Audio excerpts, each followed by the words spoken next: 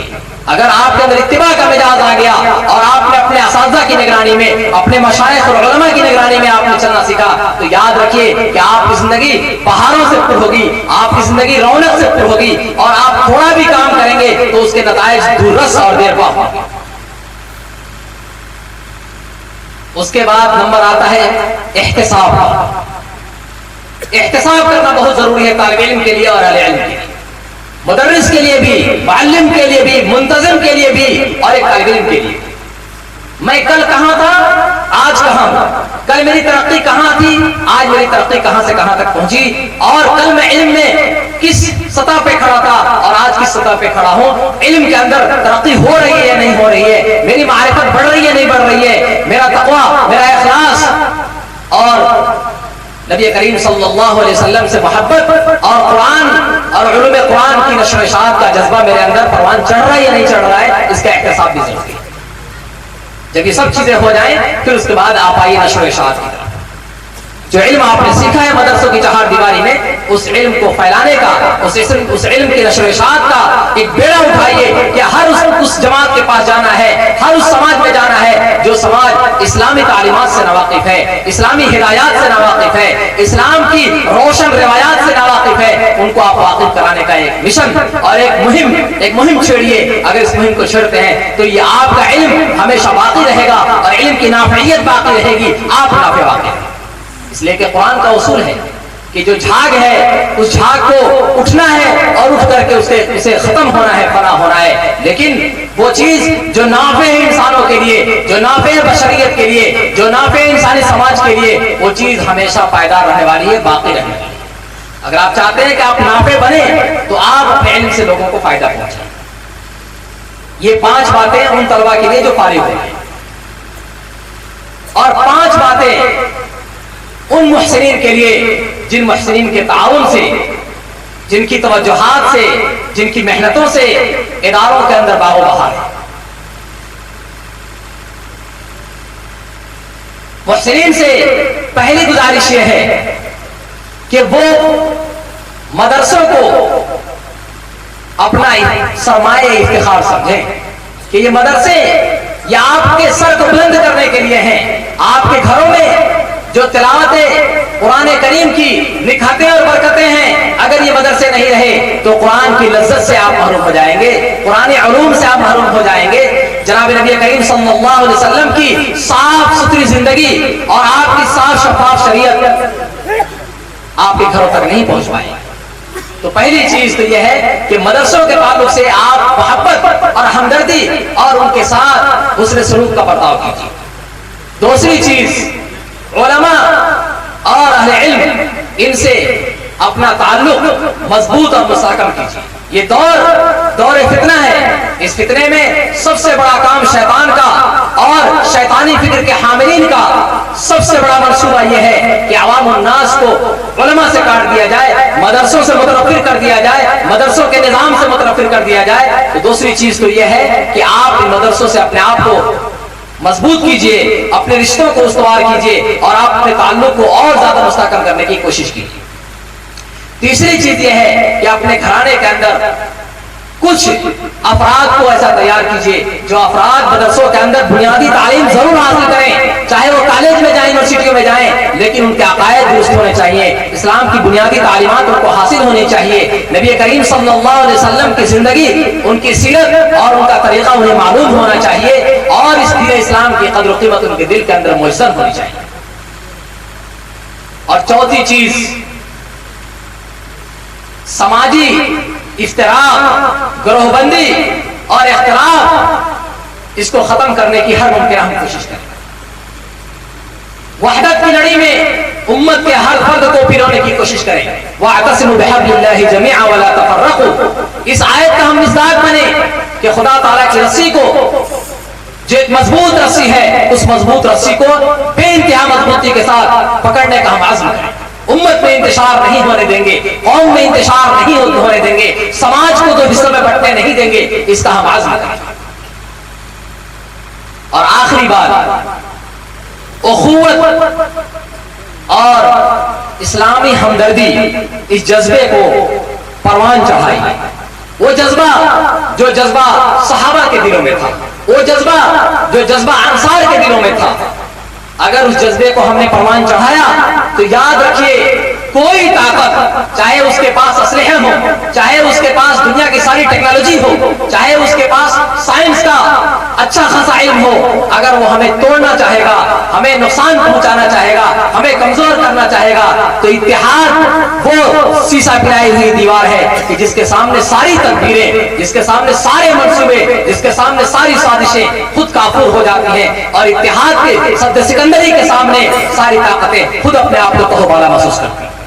اگر ہم نے اپنے آپ کو اتحاد کی رسی میں مضبوط کیا, اور اس کے بعد اخوت اور بھائی چارہ کا پیغام ہم نے ملک کے تمام باشندگان کو دیا, اور ہم نے خود اپنے سماج کے اندر اور اپنے گھر کے اندر اس نظام کو قائم رکھا, تو انشاءاللہ کوئی طاقت آپ کو نقصان نہیں پہنچا سکتی. اس کے بعد بحیثیت سرپرست آپ اپنے گھروں کی ذمہ داری کو بھی محسوس کیجئے. آج بھیڑ بھاڑ کا ایسا دور آیا ہے کہ صبح انسان جاب اور ملازمت کے لیے نکلتا ہے اور شام کو آتا ہے, اس کو یہ خبر نہیں ہوتی کہ گھر میں آج ہمارے بچوں کی سرگرمی کیا رہی, بچوں کا کام کیا رہا, کس بچے نے تلاوت کی اور کس نے تلاوت نہیں کی, کس نے دعائیں پڑھی, کس نے دعائیں نہیں پڑھی, کس نے اپنی کتابوں کا مطالعہ کیا, کس نے مطالعہ نہیں کیا, کس نے کتنی سنتوں پہ عمل کیا, کبھی پوچھنے کی توفیق نہیں. یا اپنے ایک شیڈول کا حصہ بنائیں, اپنی زندگی کے ایک نظام کا حصہ بنائیں کہ گھروں میں ہر بچے کی خبر گیری کریں گے, ہر بچے کے احوال کو معلوم کریں گے. گھروں کا نظام ایسا بنائیے کہ دسترخوان پر جب کھانے کے لیے بیٹھیں اجتماعی نظام کے ساتھ بیٹھیں, اور وہیں پر گفتگو ہو جائے کہ آج تم نے کون سا اچھا کام کیا ذرا بتاؤ, آج تم نے کتنی سنتوں پہ عمل کیا ذرا سناؤ, آج تم نے کتنی تلاوت کی ذرا بتاؤ, اور آگے تلاوت کرنے کا کتنا عزم ہے. بچوں کے اندر دینی تنافس کا مزاج پیدا کریں. میٹرک کے ایگزام میں تنافس خوب ہوتا ہے کہ محلے میں تمہارا نمبر سب سے اعلیٰ آنا چاہیے.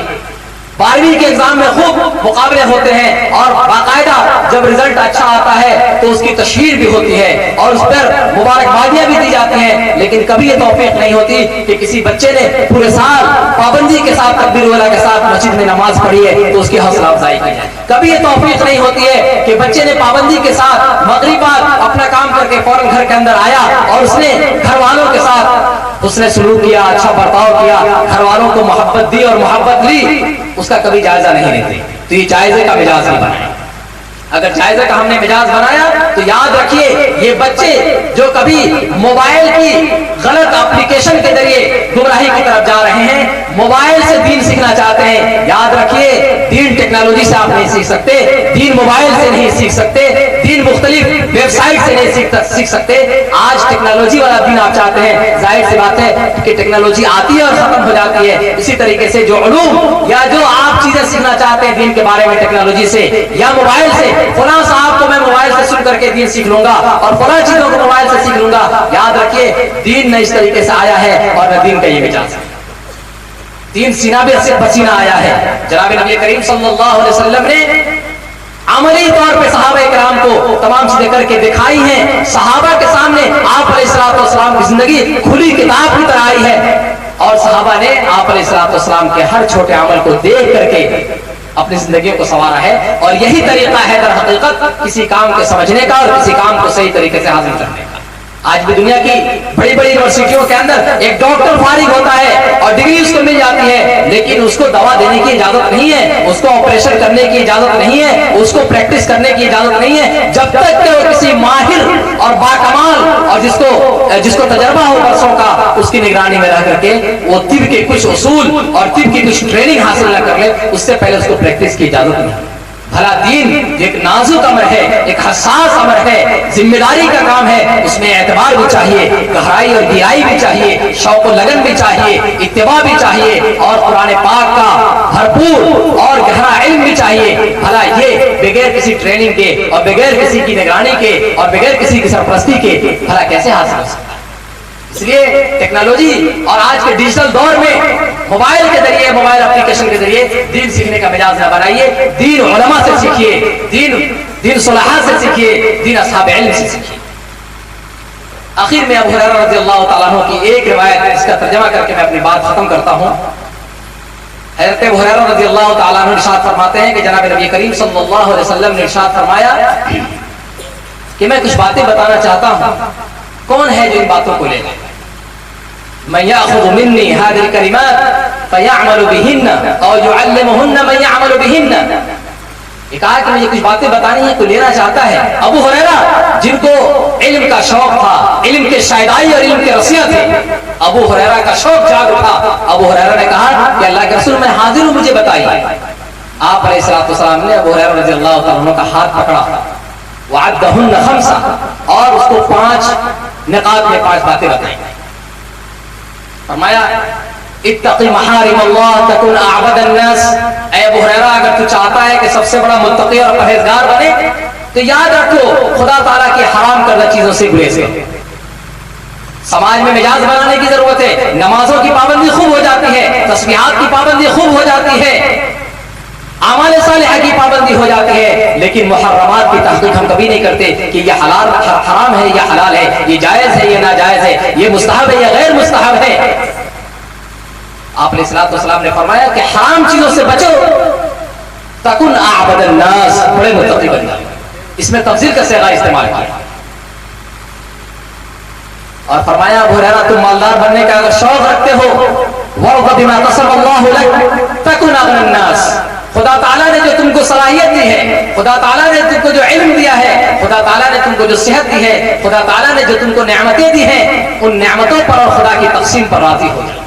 یعنی تسلیم و رضا کا سبق دیا آپ علیہ الصلوۃ والسلام نے۔ اور دنیا آج بے چین اور پریشان ہے، ہر آدمی کہتا ہے میں ڈپریشن کا شکار ہوں، کوئی کہتا ہے کہ میں بلڈ پریشر کا شکار ہوں، کوئی کہتا ہے کہ میرا دماغ توازن ٹھیک نہیں رہتا، بینک بیلنس ہوتے ہوئے کھانوں سے محروم ہے، نعمتوں سے محروم ہے، بے چینی اور اضطراب کا شکار ہے۔ آخر یہ بے چینی اور اضطراب کیوں ہے؟ یہ ایک گوہر دیا اور ایک جوہر دیا انسانوں کو، ایک ایسی بات کہ آج کا کوئی فلسفی کہہ دے، آج کا کوئی ڈاکٹر کہہ دے، کہتے ہیں کہ ڈاکٹر صاحب ایک بڑی بات کہی ہے، ایک بڑی پتے کی بات کہی ہے۔ ظاہر سی بات ہے کہ سرکار دو عالم صلی اللہ علیہ وسلم کو، جن کو اولین و آخرین سب کا علم آپ علیہ الصلوۃ والسلام کو دیا گیا اور ساری حکمتیں آپ کو دی گئی، آپ کے قلب مبارک کو دھل کر کے، اور آپ اللہ تبارک تعالیٰ نے حکمت کی باتیں آپ کے دلوں کے اندر پیوست کی، اور ہر وہ بات جو آپ علیہ الصلوۃ والسلام ارشاد فرماتے ہیں وہ وحی سے بولتے ہیں، وحی کی بنیاد پہ آپ کہتے ہیں، بھلا آپ کی بات حکمت سے خالی کیسے ہو سکتی ہے؟ فرمایا مالدار بننا چاہتے ہو تو خدا تعالیٰ نے جو تمہارے لیے مقدر کر رکھا ہے، وَرْضَ بِمَا قَسَمَ اللَّهُ لَكَ تَكُنْ أَغْنَى النَّاسِ، مالدار بن جاؤ۔ وَأَحْسِنْ إِلَىٰ جَارِكَ تَكُنْ مُؤْمِنًا، تم چاہتے ہو کہ سچا پکا مومن بنو تو اپنے پڑوسیوں کے ساتھ حسن سلوک کرو۔ آپ چاہتے ہیں کہ آپ اپنے سماج کے اندر خوشحالی دیکھیں، آپ چاہتے ہیں کہ اپنے سماج میں اخوت اور ہمدردی دیکھیں، آپ چاہتے ہیں کہ اپنے سماج کے اندر مسکراتے کھلکھلاتے چہروں کو دیکھیں، آپ چاہتے ہیں کہ اپنے سماج کے اندر ایسے لوگوں کو دیکھیں جن کے کپڑے بھی اچھے ہوں، جو جب بھی ملے مسکرا کے ملے، جب بھی ملے اخلاق و محبت سے ملے، جب بھی ملے تو ان سے مروت اور آدمیت چھلکے، تو اس پر آپ عمل کیجیے۔ وَأَحْسِنْ إِلَىٰ جَارِكَ تَكُنْ مُؤْمِنًا، اور اس کے بعد فرمایا وَأَحِبَّ لِلنَّاسِ مَا تُحِبُّ لِنَفْسِكَ تَكُنْ مُسْلِمًا، اگر تم مسلمان بننا چاہتے ہو تو اپنے لیے جو چیزیں پسند کرتے ہو، اپنے لیے اچھی چیزیں پسند ہے تو اپنے بھائی کے لیے بھی اچھی چیزیں پسند کرو، اپنے پڑوسی کے لیے بھی اچھی چیزیں پسند کرو، اپنے دوست و احباب کے لیے بھی اچھی چیزیں پسند کرو۔ ظاہر سی بات ہے کہ اگر یہ مزاج ہمارا اور آپ کا بن جائے تو کینہ خود بخود ختم ہو جائے گا، بغض خود بخود ختم ہو جائے گا، اور حسد کی جو شرارے ہیں اور حسد کی جو آگ کی جو لپٹ ہے یہ خود بخود ختم ہو جائے گی سماج سے، اور سماج خود بخود محبت اور شفقت کی لڑی میں خود بخود یہ پروتا ہوا اور محبت کا گلستان بنتا ہوا آپ کو دکھے گا۔ اور اس کے بعد فرمایا وَلَا تُكْثِرِ الزَّحْنَ، ابو ہریرہ یہ دنیا تماشا گاہ نہیں ہے، یہ دنیا عبرت کے لیے بنائی گئی ہے، یہ دنیا محنت کے لیے بنائی گئی ہے، دنیا کی نیرنگیوں کو دیکھ کر کے, دنیا کی چمک کو دیکھ کر کے ابو ہریرہ دنیا کی لذتوں اور دنیا کی چیزوں کو دیکھ کر کے خوش نہ ہونا. لا تكثر الضحك فإن كثرة الضحك تميت القلب. اے ابو ہریرہ اگر زیادہ ہنسو گے تو تم پھر آخرت کو بھول جاؤ گے. اے ابو ہریرہ اگر تم ان دنیا کی چمک دمک میں پڑ کر رہ جاؤ گے تو آخرت کی تیاری تم نہیں کر پاؤ گے.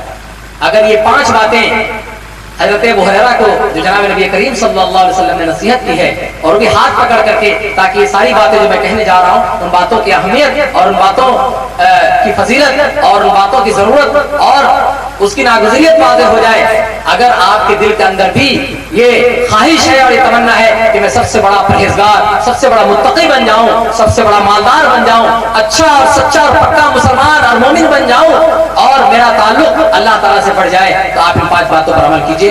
مجھے امید ہے کہ انشاءاللہ آپ کے دلوں کی دنیا میں ایک انقلاب آئے گا, آپ کے دلوں کے اندر ایمان کی چنگاریاں جلیں گی, آپ کا شوق آخرت اور بلند ہوگا, اور اللہ تبارک و تعالیٰ سے اور جناب نبی کریم صلی اللہ علیہ وسلم سے آپ کی جو محبت ہے اس میں جو کمی ہے وہ کمی بھی پوری ہوگی, آخرت کی تیاری بھی ہوگی, دنیا بھی خوشگوار ہوگی. اللہ تبارک و تعالیٰ مولانا نصیر الدین صاحب کو, اس ادارے کو خوب ترقیات سے نوازے. طلباء نے جو کاوشیں کوششیں پیش کی ہیں ان کی کوششوں کو بھی قبول فرمائے. جتنے مہمانان آئے ہیں ان تمام مہمانوں کے آنے کو قبول فرمائے, اور مدرسے کے جو تقاضے ہیں, جو ضروریات ہیں, بالخصوص مسجد کا کام چل رہا ہے, اس کی تعمیر کا کام چل رہا ہے, اور ادارہ ابھی اپنی عمر کے بالکل شروع شباب میں ہے, اور اس میں آپ کے تعاون کی ضرورت ہے. آپ کے تعاون سے ہی ادارے چل رہے ہیں. مجھے امید ہے کہ انشاءاللہ مولانا نصیر الدین صاحب کی کا تعاون کریں گے تاکہ آپ کے بچوں کو اور آپ کے مستقبل کو اور آنے والے سرمایہ کو اچھی طریقے سے تیار کر سکیں, اور آپ کے لیے اچھے مسلمان, اچھے فضلاء اور اچھے طلباء دے سکیں جو سماج کی اور قوم ملت کی خدمت انجام دے سکیں. وآخر دعوانا الحمدللہ رب العالمین. جزاک اللہ خیرہ.